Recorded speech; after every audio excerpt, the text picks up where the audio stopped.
Bonjour à tous, aujourd'hui je vous propose donc un exercice sur les espaces vecteurs en dimension finie. Les questions ici d'application linéaire, projection vectorielle sur un plan parallèlement à une droite. On vous donne l'équation, une équation du plan, une équation de la droite, enfin un système plutôt d'équation à la droite, et on va déterminer une base dans laquelle la matrice donc, de la projection est diagonale. Donc première question, vérifier une somme directe, celle entre P et D. Première chose déjà, la dimension de P, c'est un plan vectoriel, donc il n'y a pas chose à dire, c'est dimension 2, c'est direct. D, c'est à droite, donc d'équation. On vous donne x égale y sur 2 égale z sur 3, donc la dimension de D, c'est égal à 1. Donc première remarque, dimension de P plus dimension de D est égal à 3. C'est égal donc à la dimension de R3. Donc jusque-là, tout va bien. Maintenant, il faut regarder l'intersection entre P et D. Donc étudions P inter D. On va travailler tout d'abord D, c'est une droite, donc on va essayer de voir par quel vecteur elle peut bien être engendrée. Donc on va prendre un vecteur, je vais l'appeler F, je vais prendre x égale 1, ça me donne obligatoirement y égale donc 2 et z égale 3. On remarque que D, c'est le vectoriel donc de 1, 2, 3 de ce vecteur F. D'accord. Donc égal vectoriel donc, de F. Droite vectorielle. Alors, ça veut dire que c'est alpha fois f avec alpha appartenant à R. C'est tout simple. Donc la seule chose qu'il faut vérifier, c'est est-ce que f appartient à P. Donc on remarque ici, on va aller remplacer. Donc x1 plus y2 plus z3, c'est égal à 6, c'est différent de 0. Donc f n'appartient pas à P. Ça veut dire par conséquent, on est dans les espaces vectoriels, les sous-espaces vectoriels, ça veut dire que D, inter P est donc égal à l'ensemble donc uniquement contenant 0 par le vecteur donc le 0 de R3. Ceci, alors on a deux choses. Donc la dimension de P plus la dimension de D est égale à la dimension de R3. P inter D est égal à, et donc est réduit à l'élément nul. Conclusion, et bien ça, donc propriété P et D sont en somme directe, et la somme vaut donc R3, c'est ce qu'on voulait démontrer. On considère la projection vectorielle sur P parallèlement à D. Alors, petit schéma, j'ai placé l'origine ici. Le plan, il passe par l'origine. La droite, elle passe par l'origine. Je prends un vecteur, donc ici, vecteur A, et je le décompose en une somme d'une partie sur D et l'autre partie dans le plan. Et donc, le projeté de A, c'est la partie uniquement ici qui est dans le plan. Donc, ici, vous avez forcément un vecteur, il faut le connaître. C'est donc A moins P de A, de façon à ce que A moins P de A plus P de A donne bien A. Donc ça, c'est important à bien comprendre. On a donc U qui appartient à R3. P de U, c'est le projeté, donc il appartiendra à P. Et donc, d'après ce que je viens de dire, U moins P de U, ça appartient donc à D. Donc, on va être astucieux. Je rappelle que D, c'est le vectoriel donc, du vecteur 1, 2, 3. Ça veut dire qu'ici, eh bien, donc, on va faire la suite ici. Il existe donc un réel, alors en général, on l'appelle alpha, appartenant à R, tel que, eh bien, U moins P de U, c'est alpha fois le vecteur, donc ici, 1, 2, 3. D'accord? Alors, U, on a dit que c'était x, y, z. Ça veut dire qu'ici, j'ai donc x, y, z, moins P de U, qui est égal à alpha, 2 alpha, 3 alpha.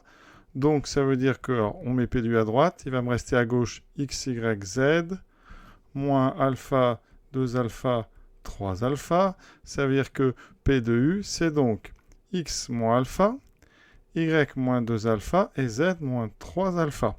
Alors, le but, c'est quand même de se débarrasser de ce alpha, mais vous savez quelque chose, c'est qui est très important, ce qui fait que ça, c'est assez astucieux, c'est que P de U, ça appartient donc à P. Donc, vous allez pouvoir remplacer, c'est-à-dire que x plus y plus z va faire 0 pour ce vecteur-là. L'idée, c'est qu'on va partir donc de U, forcément. Donc, U, c'est x, y, z. On sait que U moins P de U, ça appartient à D. Donc, puisque D, c'est le vectoriel de 1, 2, 3, ça veut dire que U moins P de U, c'est un multiple de 1, 2, 3. Donc, il existe un réel, on va l'appeler alpha, tel que, eh bien, U moins P de U, c'est donc alpha fois 1, 2, 3. Donc ici, je vais mettre x, y, z. J'ai donc x, y, z moins P de U qui est égal à alpha, 2 alpha, 3 alpha. D'accord? Donc je vais pouvoir trouver grâce à ça P de U. P de U, je le mets à droite, je mets les alphas à gauche, j'obtiens x moins alpha, y moins 2 alpha, z moins 3 alpha. Ensuite, c'est là qu'il y a une astuce, je trouve assez jolie finalement, c'est que, or, on sait que P de U, hein, c'est le projeté de U, donc ça appartient sur l'espace sur lequel on projette, c'est-à-dire ça appartient à P. Hein. P qui a pour équation x plus y plus z égale 0. C'est-à-dire que ce vecteur P de U, si je remets les coordonnées ici, ça va donner 0. D'accord? Donc, x moins alpha plus y moins 2 alpha plus z moins 3 alpha, c'est égal à 0. Je mets les alphas ensemble, ça m'en fait moins 6, je mets ça à droite, ça me fait 6 alpha, et après je divise par 6, donc alpha sera 1 sixième de x, plus 1 sixième de y, plus 1 sixième de z. D'accord? Et je vais mettre ça, vous voyez, dans P de U. Comme ça, je n'aurai plus que x, y et z comme variable. Donc ici, ça me donne U, ça sera x moins alpha. Alors, x, c'est donc 6 sur 6, x moins tout ça. Donc il me restera 5 sixièmes de x. Donc je vais factoriser par 1 sixième. J'aurai donc 5x. Ensuite, les y, j'ai x moins ça. Donc j'ai juste moins y et moins z. La deuxième coordonnée, c'est y moins 2 alpha. Donc je vais avoir moins 2 sixièmes de x. Ça veut dire que si je factorise par 1 sixième, j'aurai donc ici 2x. Par contre, les y, j'aurai y moins 2 sixièmes. Donc, il m'en reste 4 sixièmes. Donc, ici, je vais mettre donc, plus 4. Pardon, j'ai un moins devant le x. Donc, plus 4y moins 2 z. Et pareil pour la dernière, 1 sixième. Et on aura ici, donc, c'est moins 3 alpha.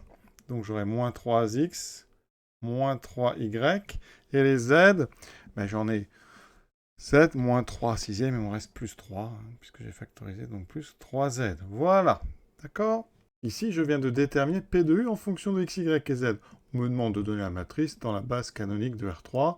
Alors cette base, donc je vais l'appeler soit bêta, donc E1, E2, E3, la base canonique. C'est celle finalement qui a servi à écrire x, y, z. Voilà. Canonique, donc de R3. Dans ce cas-là, regardez, eh bien la matrice de P dans cette base, alors il y a un sixième partout, je vais le mettre devant. Ensuite, 5 x moins y moins z. Vous voyez ici, le x, y, z serait là, on multiplie en mettant x, y, z en dessus. Donc là, j'ai le 5, le moins 1, le moins 1. Ici, j'ai le moins 2, 4, moins 2. Et là, je finis par moins 3 et 3. Et ça, c'est la matrice donc de P dans la base canonique, la matrice de notre projection. Donc, pour résumer ce qui s'est passé, on a utilisé le fait que U moins P de U, ça appartenait à notre droite par rapport à laquelle on projette parallèlement à D, donc ça appartient à D. Ça nous a permis, en fait, de trouver alpha en fonction donc, de X, Y et Z, d'accord? Une fois qu'on a remplacé, parce une fois qu'on a eu ça, on a utilisé le fait que P de U appartenait en fait à P. Donc ces deux choses-là nous donnent alpha en fonction de x, y, z. Et donc ensuite, c'est comme ça qu'on a P de U en fonction de x, y et z et qu'on a réussi à se débarrasser de ce alpha. Déterminons maintenant une base de R3 dans laquelle la matrice de P diagonale. Alors là, il faut juste trouver une base de P. On a déjà une base de D. Donc D, c'est donc, je répète, le vectoriel de 1, 2, 3. Donc maintenant, il faut une base de P. Alors P, comment on fait? C'est très simple. Donc, vous savez sûrement faire. Ici, on va transformer un petit peu. On a par exemple Z qui est égal à moins X moins Y. D'accord? Donc, eh bien, on va prendre un premier vecteur. Alors, on va dire que le premier, U1, donc ça sera 1, 2, 3. Là, je vais prendre U2. Donc, je vais prendre x égale 1, y égale 1. Donc, je trouve z égale moins 2. Et je vais en prendre un deuxième, dans lequel ici, on n'a pas de liberté avec le 1, 1. Donc je vais prendre par exemple un 0 pour x, et je vais prendre y égale 1. Ces deux vecteurs sont forcément libres, hein, indépendants entre eux. Donc, si x égale 0, y égale ça me fait moins 1. Voilà. Donc, ça veut dire que P, il est de dimension 2. Hein. Donc, j'ai trouvé deux vecteurs qui forment une famille libre, donc c'est une base. D'accord? Ça veut dire que P, c'est le vectoriel donc, de U2 et U3. Là, il y a vraiment un choix infini pour U2 et U3. Autrement dit, hein, j'ai pris deux vecteurs hein, dont la somme des coordonnées vaut 0. Voilà. Et j'ai pris libre par construction des deux premières coordonnées. On sait que donc U1 appartient à D. Donc, un projeté de U1, c'est-à-dire que U1 est déjà parallèle à D. Donc P de U1, c'est le vecteur donc 0 de R3, donc je vais écrire 0, 0, 0. Ensuite, U2 appartient à P, donc il est déjà projeté, c'est-à-dire que P de U2 est égal à U2. Et pareil pour U3. U3 appartient à P. On projette sur P, donc P de U3. En fait, U3 est déjà projeté, donc c'est U3. Conséquence, vous voyez bien ici, si on se place dans la base U1, U2, U3, ici, une matrice, P, mais dans la base bêta prime, qui sera quoi? Alors, P de U1 égale vecteur 0, 0, donc là on va mettre 0, 0, 0, hein, dans une matrice ici, les colonnes, c'est les images hein, des différents vecteurs qui constituent la base. Donc P de U2, c'est U2, donc là on va avoir 0, 0, 1. Et ici, P de 3 égale 3, 0, 0, 1. Voici donc la matrice de notre projection dans la base bêta prime. Elle est bien diagonale, donc on a trouvé une base. Alors pourquoi il y en a d'autres? Ben, vous voyez, on a vu. Hein.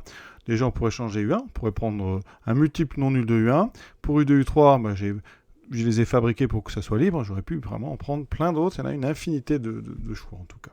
Voilà, cet exercice, un grand classique. Un savoir-faire, hein. Il n'y a pas d'astuce, enfin il n'y a pas en tout cas de choses compliquées. Hein. J'espère que ça vous a plu. À bientôt.